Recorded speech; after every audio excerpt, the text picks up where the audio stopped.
Hello guys, চলে এসেছি আজকের বিয়ের বাড়ির সেকেন্ড ব্লগে। তোমরা যদি আমার ফেসবুক বা ইউটিউব চ্যানেল নতুন হয়ে থাকো, তাহলে আমার চ্যানেলটাকে সাবস্ক্রাইব করে পাশে রাখা বেল আইকনটিকে প্রেস করে অল করে দাও, যাতে আমার ভিডিও সবার আগে তোমরা দেখতে পাও। তো ন্যাচারালিভাবে দেখতেই পাচ্ছ, ফুচকার স্টল, আইসক্রিমের স্টল, পানের স্টল, কফির স্টলগুলো দেওয়া হয়েছে এবং সেগুলো থেকে বেশি গাইজ তোমরা আমাকে বলতে পারবে, যারা যারা বিয়ের বাড়ি যাও তারা ঠিক বাইরে যেরকম নিজের টাকা খরচ করে খাও সেরকমভাবে খেতে পারো কি না? আমি খেতে পারি না। আমি জানি না কেন, একটা গন্ধেই আমার খেতে ইচ্ছা করে না।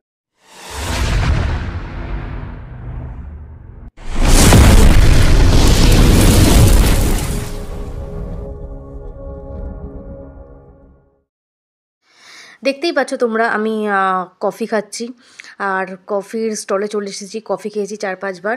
আর সবথেকে বড় কথা হচ্ছে, টাকা দিয়ে যে খাওয়ার যে ব্যাপারটা, সেটার মজাটাই আলাদা। ফ্রিতে তোমার একবার, দুবার, তিনবার খেতে একদম ইচ্ছা করে না। জানি না কেন, একটা আলাদা স্মেল আসে, তো সেটার জন্যই খেতে ইচ্ছা করে না। তো যাও ভিডিওটা করছি, সেটা আবার উল্টো করছে এক কপাল আমার। যাই হোক, তো দেখতেই পাচ্ছ সবাই খুব সুন্দরভাবে সবাই ভিডিও করছে। এত সুন্দর লাইটিং করেছিল, সেই জন্য সবার ভিডিও করতে ভালো লাগছে। আর সবাই এত সুন্দরভাবে সবাই সেজে গেছিলো সেখানে, উইদাউট আমি ছাড়া বাদবাকি সবাই সেজে গেছিলো। অ্যাকচুয়ালি আমার না, মানে নর্মাল থাকতেই ভালো লাগে, সাজাগোজা একদম ভালো লাগে না। তো আমি যেটা তোমাদের দেখাচ্ছিলাম, পুরো ভিউটা তোমাদের দেখাচ্ছিলাম যাতে তোমরা দেখতে পারো, বিকজ আমার জীবনে ছোট ছোট মুহূর্তগুলো তোমাদের সাথে শেয়ার করবো, সব কিছু, ইচ অ্যান্ড এভরিথিং। দেখতে পাচ্ছ মা বসে আছে।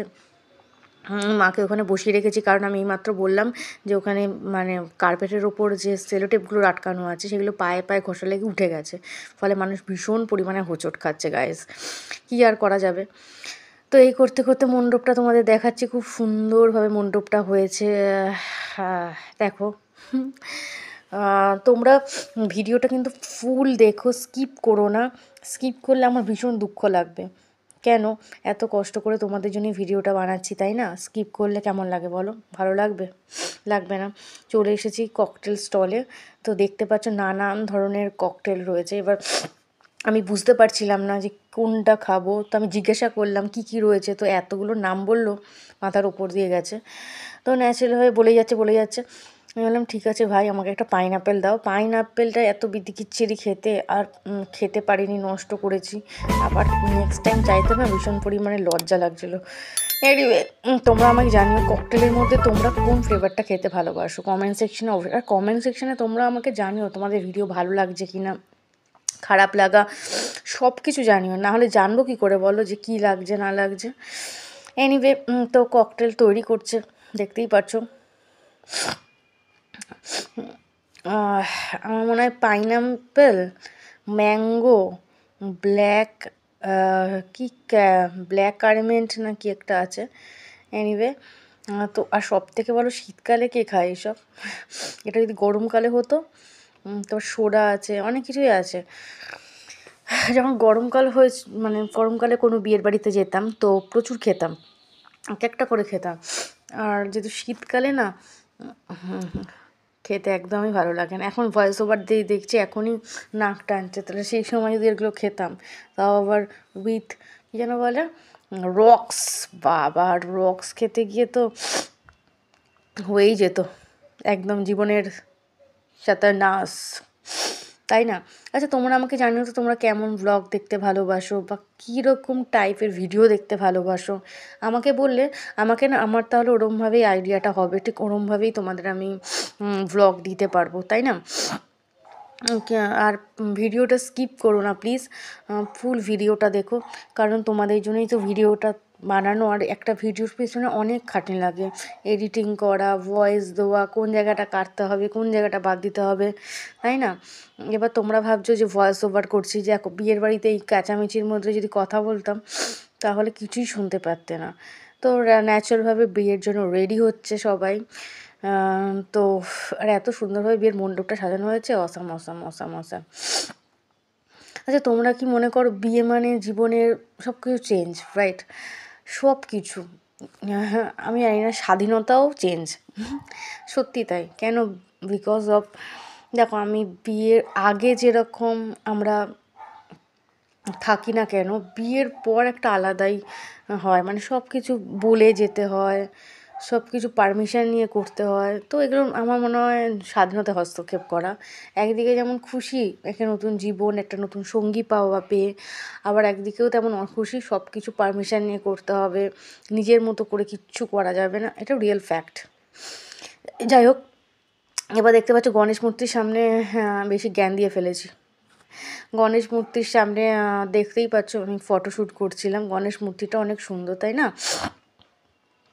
তো ন্যাচারালভাবে বাইরের দিকটাও যাচ্ছিলাম, তোমাদের সেই টাইমটা ভিডিওটা করা হয়নি বাইরের দিকের। তো আমার মনে হয় এই টাইমটা বর আসবে, মেবি।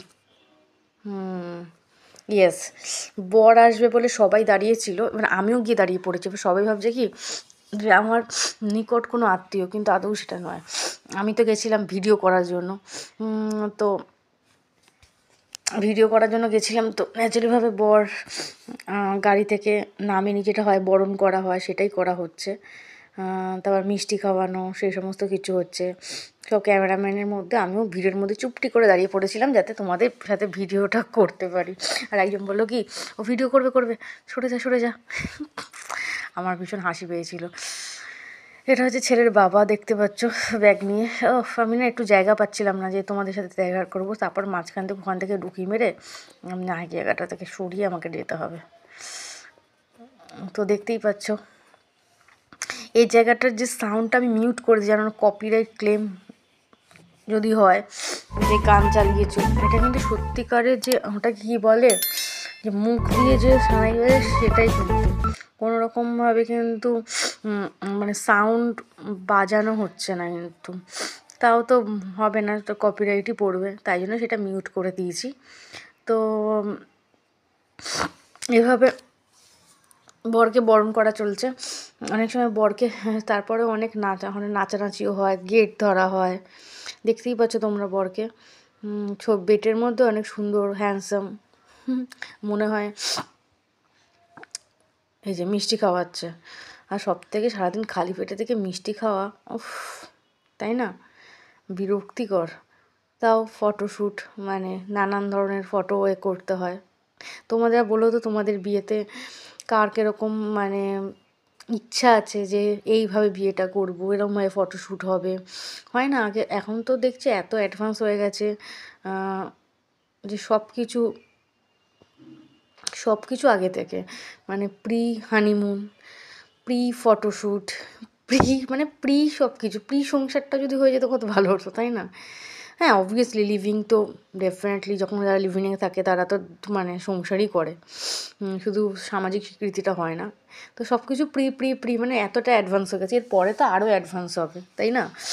আগের মতো যে বিয়ের যে স্ট্রংনেসটা খুব কম, মানে বেশিরভাগই তো দেখি বিয়ে হয় তার 2 বছরের মধ্যে চলে যায় ডিভোর্সের পর্যায়ে। মানে তো তাদের মধ্যে আমি জানি না কেন খুব বিশ্বাস কম, তারপর হচ্ছে লয়ালিটি, মানে এগুলো খুব কম। তারপর হচ্ছে স্বাধীনতায় হস্তক্ষেপ, যেটা বললাম, বিয়ে ভাঙার কারণগুলো বললাম, এই সমস্ত কারণের জন্য বেশিরভাগই মানুষের বিয়ে ভাঙে, তাই না? এটাও বুঝতে হবে, একটা ছেলে যেমন যতটা স্বাধীনতার প্রাপ্য, একটা মেয়েরও ঠিক ততটাই স্বাধীনতার প্রাপ্য। এটা নয় মেয়ে বলে সমস্ত কিছু অ্যাডজাস্ট করবে, এটা তো হতে পারে না, তাই না? এই কারণেই হয় বেশিরভাগটাই। তো এটা ভেবো না আমি বিয়ের এগেনস্ট, নো, বিয়ের এগেনস্ট না, যেটা দেখছি এত মানে ডিভোর্সের এত চলছে, সোশ্যাল মিডিয়া খুলবে তো ওখানেও দেখতে পাবে। তো তো বিয়ে জিনিসটা ভীষণ ভয় লাগে, বাপরে, তাই না? ও হ্যাঁ, এটা সবথেকে মজাদার জিনিস হয়েছে যে যখন বরকে কোলে তুলে ওঠানো হচ্ছিল, তখন একটা সুন্দর ধোঁয়ার মধ্যে দিয়ে, এই জায়গাটা খুব মজা লেগেছে, এই জায়গাটা ভীষণ মজা। দেখো, মানুষের মধ্যে যদি বিশ্বাস, ভালোবাসা, আন্ডারস্ট্যান্ডিং পাওয়ার যদি এগুলো থাকে না, একটা রিলেশন অনেক লং লাস্টিং হয়, তাই না? কিন্তু এগুলো তো থাকতে হবে। ন্যাচারালি এবার আমরা খাওয়ার জায়গায় চলে এসেছি, দেখতেই পাচ্ছ সবাই খাচ্ছে যাচ্ছে, পুরো ভর্তি, তাই না? মানে কতজনকে নিমন্ত্রণ করেছে ভাবো। খাবার মেনু কার্ডটা আমি বলে দিচ্ছি, মেনু কার্ডটা তোমাদের দেখিয়েছি, কারণ খাওয়ার সময় ফোনটা ধরা যাচ্ছিল না। আমি তো ওটা কী বলে, ওইটা নিয়ে যাইনি, দূর কী বলে ট্রাইপড, ওটা তো নিয়ে যাইনি। তো এই জন্য তার মধ্যে ঠিকমতো পরিষ্কারও করছি। এবার বলে দিচ্ছি, fish finger, salad kasundi, baby naan, dal makhani, basmati rice, bhetki paturi, pulao, mutton kosha, chutney, papad, রাজভোগে, ক্রিম চপ, আইসক্রিম, পান। আর বিয়ে হচ্ছে নর্মদা আর দেবব্রত। আমি এটাকে আগে তুলে নিয়েছি কারণ তোমাদের সাথে শেয়ার করব বলে। এটা হচ্ছে আজকের মেনু। তো ন্যাচারালভাবে আমার খাওয়া দাওয়া হয়নি, বসেছিলাম, এরা দুজনও বসেছিল, হাজব্যান্ড অ্যান্ড ওয়াইফ, আর পাশে মা। তো এখানে তো ভিডিওটা রেখে করা যাবে না, তো তোমাদের মেনুটা তোমাদের সাথে শেয়ার করলাম। আর আমি না কিছুই সাজিনি, তার মধ্যে মুখের মধ্যে খড়িও উঠেছে। আর লিপস্টিকটা এত বিচ্ছিরি আমাকে কিনেছি না, মানে ঠকিয়েছে। যাই হোক, খাওয়া দাওয়া হয়ে গেল। তারপরে মা যাচ্ছিলো দেখো পানের ওখানে যাচ্ছি, আইসক্রিম, হ্যাঁ আইসক্রিমটা দেখিয়ে দিলাম, ওটা খেয়েছি আগে। পানেরটা শোনো, কার কার ভালো লাগে মিষ্টি পান খেতে আমাকে জানিও।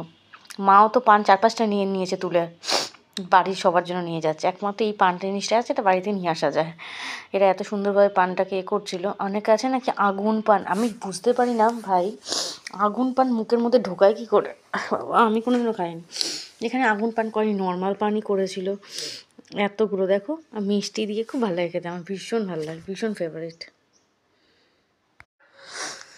কার কার মিষ্টি পান খেতে ভালো লাগে আমাকে বলো অবশ্যই। আমার না এই এতগুলো মিষ্টি দিয়ে খেতে খুব ভালো লাগে।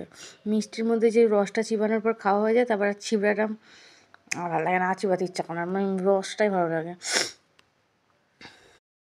তো আমাকে একটা সুপারি দিয়ে দিয়েছিলো, এত তেতো লাগছিলো, আমি বলছি মিষ্টি পান দাও, মিষ্টি পান দাও, মিষ্টি পান দাও, ইরিটেট করে দিয়েছি। তো গাদাখানি মিষ্টির এক গুচ্ছা দিয়ে মুখের মধ্যে দিয়ে দিয়েছে। আরে বাবা, তারপর দেখো আমি কীভাবে খাচ্ছিলাম, দেখো সেটা।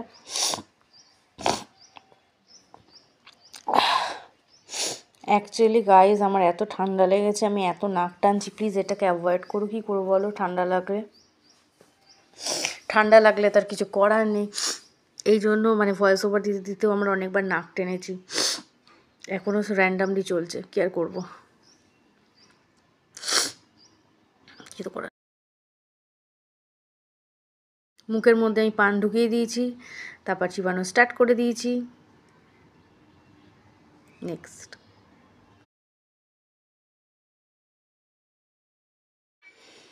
তো গাইজ এরকম পান চিবাতে আমি খেয়ে নিয়েছি। খেয়ে এত বড় মুখের মধ্যে ঢুকিয়েছি গাদাখানা মিষ্টির জিনিস, যদিও আমার মিষ্টি খাওয়া বারণ। তাও আমাকে জানিও তো কার কার মিষ্টি পান খেতে খুব ভালো লাগে, জানিও। হ্যাঁ, আমার তো ভীষণ ভালো লাগে, চিবিয়ে রসটা খাওয়ার পর তা ফেলে দিই। আর ভাল লাগছিলো না, ভীষণ টায়ার্ড হয়ে গেছি সারাক্ষণ ওই দাঁড়িয়ে থেকে। তো ভাবছি কখন এবার যাব বাড়ি, আর ভাল লাগছে না। তো এই সুযোগে আমি দৌড়ে গিয়ে ওখানে রেজিস্ট্রি ম্যারেজ হচ্ছে, ওখানে চলে গেছিলাম। ওর ভিডিওটা নেওয়া হয়নি আসলে, কিন্তু ওখানে কেমন ভাববে যে সে ভিডিও নিচ্ছে, যেহেতু পাড়ার আমাকে চেনে, সেই জন্য। যাই হোক, পান চিবাতে এবার তোমাদেরকে কী বলবো, টাটা। ও হ্যাঁ, এই দেখো রেজিস্ট্রি ওখানে গিয়ে ফটো তুলে নিয়ে এসেছি। রেজিস্ট্রি ম্যারেজ বিয়ের আগে হয়ে যাওয়া উচিত, তাই না? বিয়ের দিন হলে খুব ঝামেলা হয়, বিয়ের আগে হয়ে গেলে ঝামেলা থেকে সবাই তাই করে, বিয়ের আগেই করে, এরা বিয়ের দিন করছে। তো রেজিস্ট্রি ম্যারেজ হয়ে যাওয়ার পর তারপরে বিয়েতে বসলো, আর আমরা খেয়ে দিয়ে তাড়াতাড়ি বাড়ি চলে এলাম। ভালো লাগলে চ্যানেলটাকে সাবস্ক্রাইব করো, পাশে রাখা বেল আইকনটিকে প্রেস করে